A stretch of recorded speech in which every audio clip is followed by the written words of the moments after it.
Morning. Dito tayo sa Tagaytay. For sale lang ito. 3,300 square meter. Galing dyan. Structure na yan. Hanggang dito.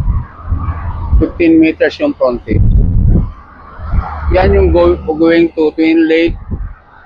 Yung area na yan. Ito naman going to Tagaytay City proper. Ito yung property. Yan, yung structure na yan, part ng property.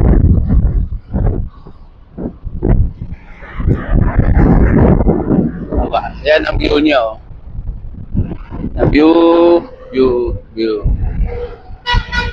know, yung kung ano yung level ng ano na yun, yun yung pag ganon siya. Pag ganon. Ganda ng view. 3,300 square meter. At Nasugbu Tagaytay Road. Yeah. Basis lang sa interested. Thank you.